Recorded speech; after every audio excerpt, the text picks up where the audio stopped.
Good morning বন্ধুরা, সবাইকে happy new year. জানুয়ারি মাস যতদিন চলবে ততদিন হ্যাপি নিউ ইয়ার। আমি মন্দিরা চলে এসেছি একটা নতুন ভিডিও নিয়ে। মন্দিরা ক্রিয়েশনে সকলকে স্বাগত। আমি এই যে ঘরদোর গুছিয়ে নেবো, চলো দেখে নাও।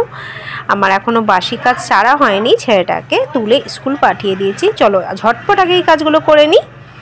এটা হচ্ছে শনিবারের ভিডিও।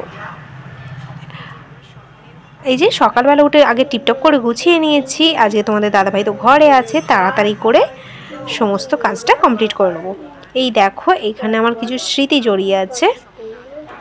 এই এত যে মেডেল দেখছো, ট্রফি দেখছো, এগুলো সবই তোমাদের দাদাভাইয়ের পাওয়া। ক্রিকেট খেলে পেয়েছে, বাস্কেটবল, ভলিবল, সব রকমই এতে মিশিয়ে আছে, ফুটবল। আর সবথেকে আমার খুব পছন্দের হচ্ছে আমার ছেলের এই ছবিগুলো। আমি এটা তুলিয়েছিলাম ভাতের সময়, ওর যখন ভাত হয়েছিল তখন, অন্নপ্রাশন। আর হচ্ছে ওইখানে আমার ছেলে দুটো মেডেল আছে, দুটো নয় তিনটে। এরপর তোমাদের দাদার শখের অ্যাকোরিয়াম, যেটা আমারও খুব পছন্দের। তোমাদের দাদাভাই এটা পরিষ্কার করে। এরপর আমি ঘরটা গুছিয়ে নিচ্ছি, 11:30 বেজে গেছে। আর এ দেখো পরিপাটি করে গুছিয়ে নিয়েছি। আর তারপরে শীতকাল যেহেতু লেপ কম্বল তো বার হয়েই আছে।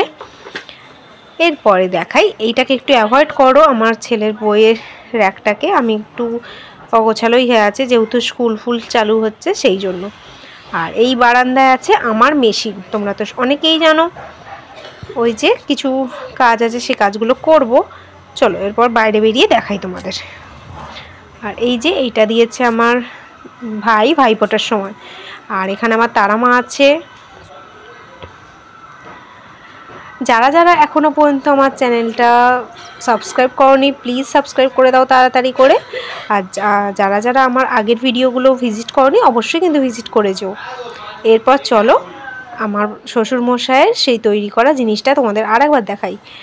অনেকেই তোমরা এই জিনিসটা দেখেছো আগেও। এটা হচ্ছে ময়ূর।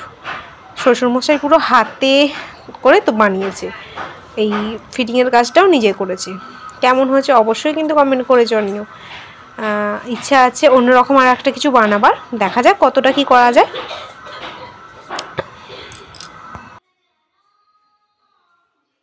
চলো আজকে যতটা পারলাম তোমাদের সাথে শেয়ার করলাম ঘরদোর গোছানোটা। এরপর ফ্রেশ হয়ে একেবারে আসছি, 11:30 বাজে। ছেলেটা আসার সময় হয়ে গেছে মায়ের কাছে।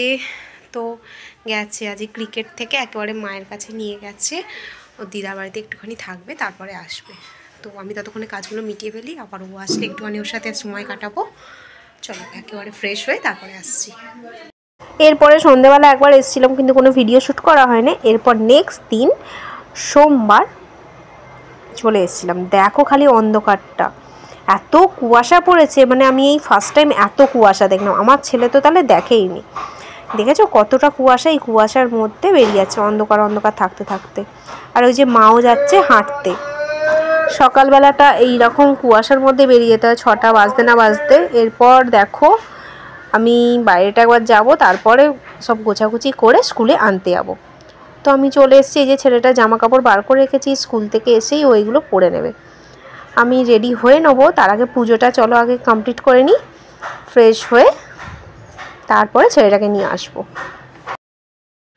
তো এখানে তো ঠান্ডা মারাত্মক পড়েছে। তোমাদের ওখানে ঠান্ডা কেমন পড়েছে? আমরা হাওড়া দাসনগরে এত কুয়াশা আমি মনে হয় এর আগে দেখিনি।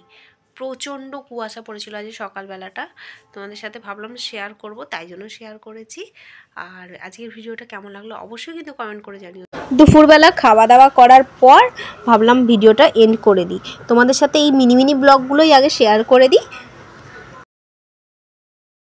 আবার অন করতে হলো, ও বললো আমি একটু টাটা করে দেবো, সেই জন্য। তো টাটা।